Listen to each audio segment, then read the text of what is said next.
Hello everyone, it is me, Super Godzilla Final Wars here, and I'm back once again with another video. Today we're going to be doing a battle video. Well, it's not really a fight video, it's just more like a who has the better anime trilogy, because, well, Super Final Wars, what? Why is your T-Rex holding me up?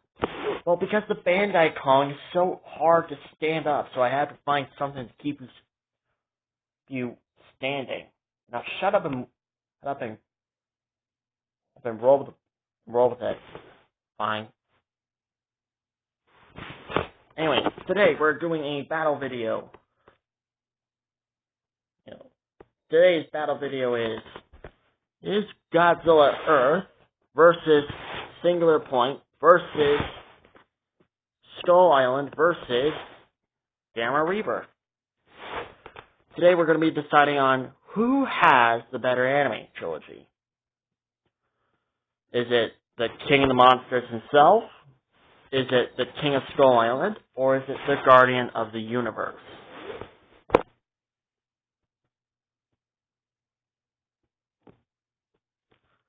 Now, let's start with the Earth Godzilla trilogy first, shall we? Of course. He's the guy who started the whole anime thing in the first place.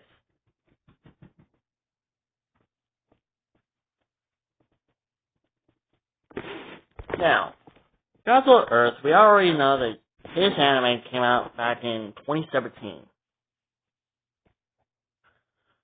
Now, that was also the same year when I began my YouTube channel, Godzilla Earth 2000, King of the Mega Monsters. Back then you were called Andrew Cobb, I think.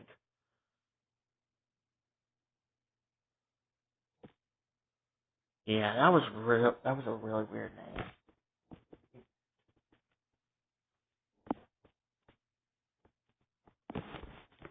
Anyways, yeah, that was the day when I began my YouTube channel. So it wasn't just the day when the new Godzilla Earth movie came out. When the new anime Godzilla came out, it was also the day when I began my YouTube channel. Anyways, now, let's go over the basics. Let's go over your story, and of course,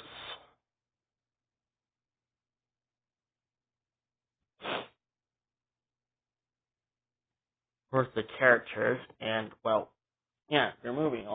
Overall, your movie. Now, for your story, the first Earth Godzilla movie had a really good storytelling. The story was really good. When monsters just come out destroying everything, leaving up. And when Godzilla shows up, he makes the situation even worse than it already is.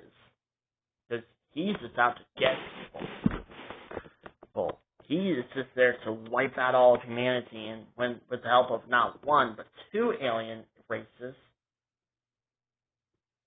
the remaining humans evacuate Earth and leave to find a new home. But with dwindling numbers and little food and water, humans make the tough decision to go back to Earth and reclaim it from Godzilla. But because of how space and time works, 20,000 years have passed on Earth.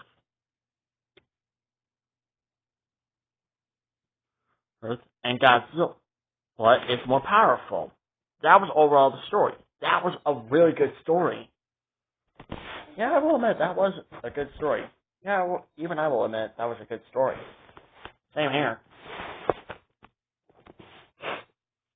But it just completely falls apart with the characters.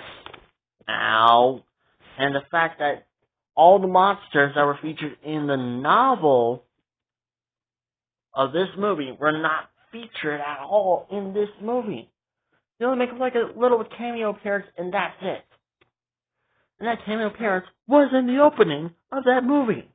Like, what the hell? The movie's literally titled Planet of Monsters. Where are all the monsters, Godzilla Earth? I know where all the monsters. It's called He Killed Them All. Dude, would you do that? Especially to Rhoda and Anguirus, your friends.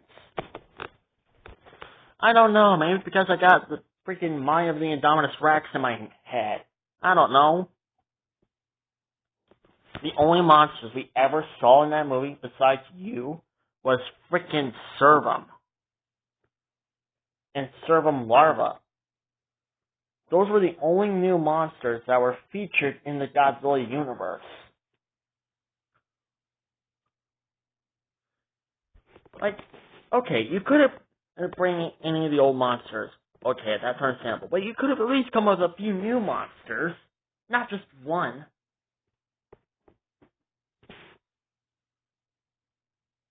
And again, the movie's titled Planet of Monsters. Where are all the monsters? The only monsters we ever see are Servum. That's just it. Not only that, but almost all the human characters have the exact same face. The human characters in Gamera Rebirth don't have the same face because they all look different. But the humans in your movie somehow have all the exact same faces. And the exact same suit. But again, there are some things I do like. Like, for example, when Godzilla first showed up in Battle of the Humans, that was great. That was really great. The battle scene between humans and Godzilla was really good. It was handled really well. And even when the Servum tried to help Godzilla, it was just amazing. And of course, when Godzilla died, of course, we already know that that wasn't really the Godzilla that kicked out humans. That was the one who kicked out humanity. No. That is when you showed up, my friend. You showed up, and honestly, you have a very badass intro. I will admit, your intro was badass.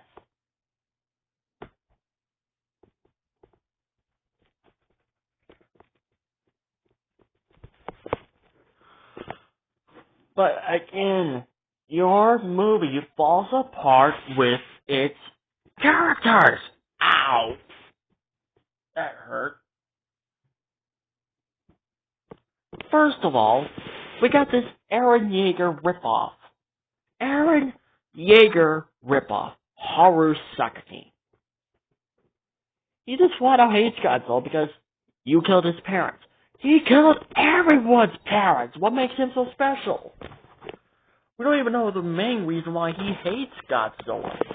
Besides the thing that you killed his parents. That's just it.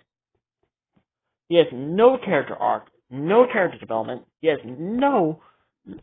doesn't have any of that. None. At all. Not even once. He's just mad. He's just yelling at people. He's just pushing them away. He's just all hissy and he's all moody and he's all.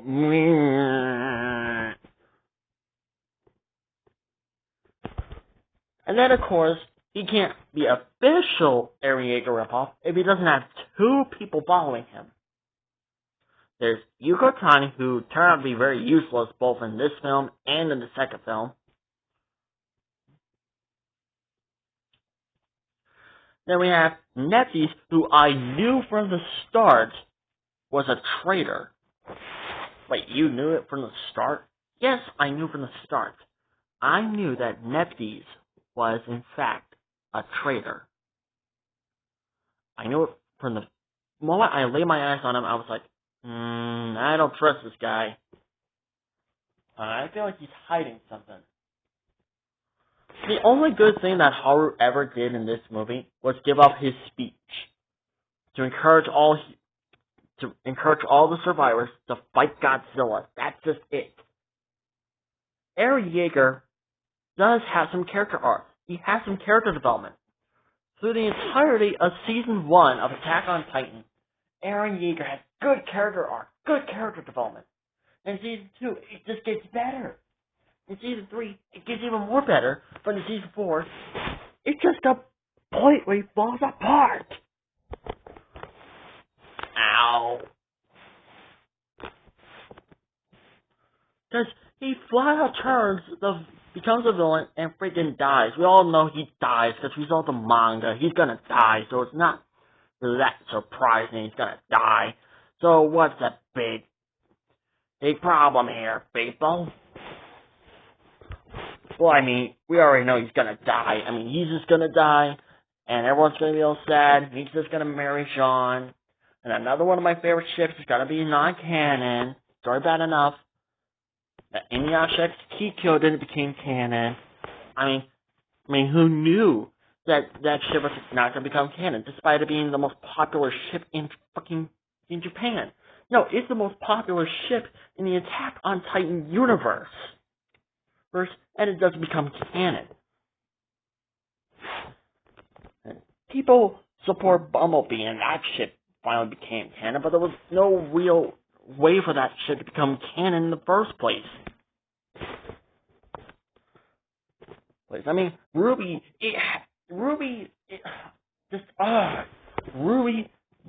we had Blake and Yang finally confess their feelings for each other, and then boom, that ship becomes canon. But it just didn't feel right. The point is, Eren Yeager has good character development. It's good character arcs in both Season 1, 2, and 3. Season 4, that character arc completely falls apart and becomes the bad guy. He becomes the very thing that he swore to destroy. Right, and it turns out that Armin is supposed to be the big hero of this movie, of the entirety of the Attack on Titan series. Well, what about the live-action Attack on Titan movie? Eren and Mikasa became canon in that movie. That's because it's a different universe. Different universe. In that movie, everything doesn't line up with the current anime. Some things do, some things don't. There's a difference. The same thing goes for Junior High. Not completely tied into the Attack on Titan series that we all know and love. Back onto the Earth Godzilla movies.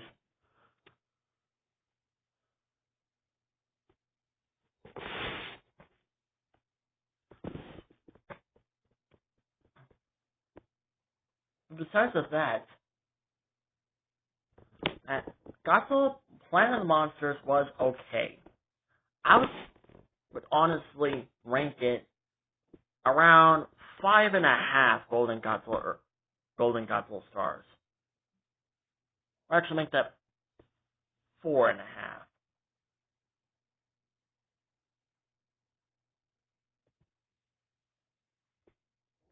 Wait, so you give the first movie 4.5 Golden Godzilla stars. Okay.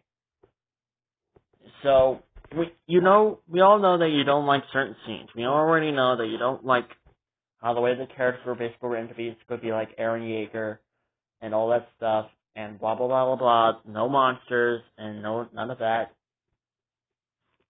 But what about the second film? What about the film that was supposed to be me fighting Mechagodzilla? What about that film?